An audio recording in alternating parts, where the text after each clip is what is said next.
Okay, so I just wanted to jump on. As y'all can see, I'm in what they call the Rayburn Room right now. So I'm not in my office, but I am at the Capitol because I stay on my job. And right now, we are actually debating this whole Epstein situation because we're gonna vote on it today. So they're currently in debate on the floor. Republicans acting like they always been standing with the survivors. Child, we ain't even gonna talk about that. They done a whole full 180 because I guess they realize it's not really popular to like protect pedophiles, but that's a whole other issue because y'all know what GOP stands for, guardians of pedophiles. Now, moving on to why I wanted to jump on. I wanted to jump on because, ooh, wait, y'all, listen, Trump about to be so mad. Okay, so y'all know we had all this drama over our lines because Trump decided that he wanted to start in Texas. He wanted to come and snatch seats in Texas, right? And specifically, he wanted to reduce the voting power and the voting strength of Black and brown voices in Texas, right? So here it is. I have been engaged in litigation since the last lines because the current lines that we have are bad, but the new lines were even worse. So here it is. He says, yo, Abbott, come through for your boy, right? Ultimately, Abbott, of course, rose up, says, I'll do whatever you want me to do. Okay, now they've got themselves into a tizzy because after they started that, we know Gavin Newsom said, oh, y'all want to play? We can play. So California did what they did. So, to be clear, as of maybe an hour ago, if that long, the court in Texas, and I want to tell y'all, this is not some liberal courts, like liberal courts in Texas don't even really go together. This was a 2-1 Republican majority court. And what did they say? They said, oh, plaintiffs, y'all want to temporarily enjoin them because, see, the damage will already be done. Those voices would always already be diluted by the time we actually can determine whether or not the actual merits of this case make sense. So they decided them lines, they ain't going into effect right now. Not right now. Not right now. Now, I know a lot of y'all probably gonna have questions about what does this mean for California, that kind of stuff. California has already voted. They have already passed their map. It does not save California because this is still the law. These maps have been signed into law. It's just that the maps won't necessarily go into effect as of right now. Now we know that they about to run to the Supreme Court and be like, Supremes, help us out. Supremes, we need to serve our master. Hey, like, hook us up. Now, who knows what the Supreme Court will do, but they are running out of time. Our filing deadline in Texas is on December 8th. So if you know anything about the filings in Texas, we already started filing for these congressional districts. And honestly, most people had not filed their paperwork for a congressional district yet because nobody knew what lines we were running on, whether we were running on the 21 lines or if we were running on these new 25 lines. Well, the court has spoken. The court has said 21 it is. So what does that mean? That means no pickup for Trump in Texas. That means Utah messed him off and gave us a seat. That means he did pick up one in Missouri. He didn't pick up anything in Kansas. He didn't pick up anything in Indiana. Virginia and Maryland are talking about going and changing their lines. We know California ended up with a Democratic pickup of 5. We know North Carolina also gave him one. So right now, your boy is down. Your boy is down. Listen, this is exactly, God don't like ugly. I told my staff to name this live God don't like ugly.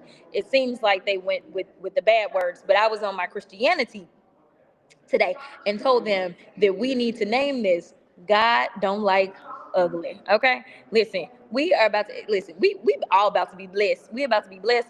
I know it seemed like a lot of hell here recently. It has, but we are all gonna be blessed up.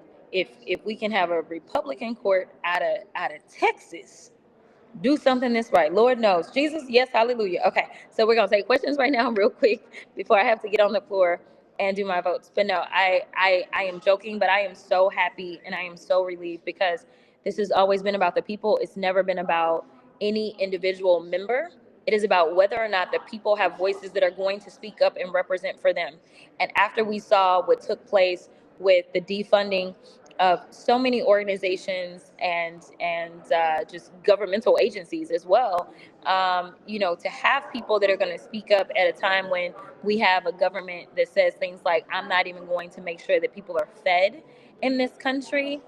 Yeah, it's more important now than ever that they have representation that is reflective of the people's will. So what questions do we have?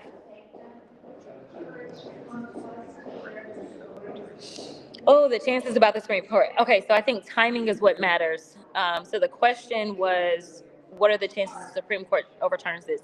You never know with the Supreme Court. I'm gonna be perfectly honest, but they are on such a tight window right now that I don't know that we're gonna see any movement. I mean, we will see, but their window is really tight. December 8th is our filing deadline in Texas for our primary, because our primary comes around really quickly. Our ballots will go out in January. We will start voting. Early voting will begin the middle of February, and election day will be the first Tuesday in March. So they're running out of time. And I was very nervous that we weren't going to get our ruling from the court, but it almost seems like the court waited to minimize the window to actually appeal. And I appreciate that, because I feel like, I haven't read the opinion. The opinion is approximately 150 pages long. I am going to start zipping through it and see what I can find. But I appreciate it if the court decided to be petty, because listen, Texas played games. They have been engaged in litigation for the last 4 years, and they've been saying that these lines were so perfect, don't need to change them, don't do anything. We did the right thing. They weren't racially discriminatory, this and that. And then all of a sudden they was like, oh, never mind, they were racially discriminatory. We want to change the lines. Like, they were playing in the court's face. And the thing about a federal judge is that they are appointed for life. And so they don't have to worry about the politics of things. And so I think that this court was like, oh, so y'all gonna play in our faces? We here for life. Don't know how long you here, but we here for life. So like, we gonna do what we do. So I will be interested to see if they took any digs, and if they decided to be petty in this decision. Lord knows, if I was sitting on the bench, I would have a lot of little petty little digs that I would do in my decisions. Okay. Anything else? I can't hear you. It's okay if they hear you.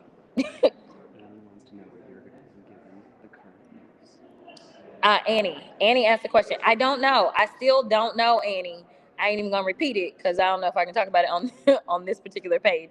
I don't know. I will tell you that this definitely, for me, anybody that follows me knows that I believe that God has to yell at me to get me to move. And so I've been getting signs all different kinds of ways about what to do. But I will tell you that serving my current District 30 is where I love to be perfectly honest. And other discussions came up as soon as it looked like they were going to decimate District 30.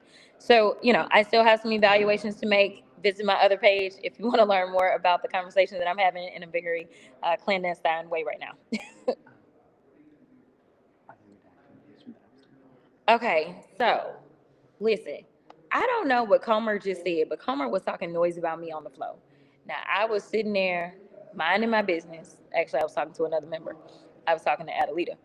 And next thing you know, I hear Comer say my name, and as well as Rep Stansbury's name. He and his feelings about something that I've said clearly. And it had to do with the redactions in the Epstein files. The names are going to be redacted of survivors. Right now, the arguments that I've been hearing since I've been in judiciary this morning, and if you've paid attention to the speaker who's flipping out, they're saying that they're worried about innocent millionaires and billionaires who were friends with Epstein getting caught up in all of this. Are you serious right now? I mean, it's just, anyway, they're not concerned about survivors. They're concerned about their donors. They're concerned about the same people that they have been serving the entire time that Trump has been in office. The people that paid for them to be in office, those are the only people they care about. They don't care about nobody else. I just want to put that out there. Anything else? Okay, they said nothing else. All right. Thanks, y'all. I will keep y'all updated. But as of right now, we living in the overflow. So excited.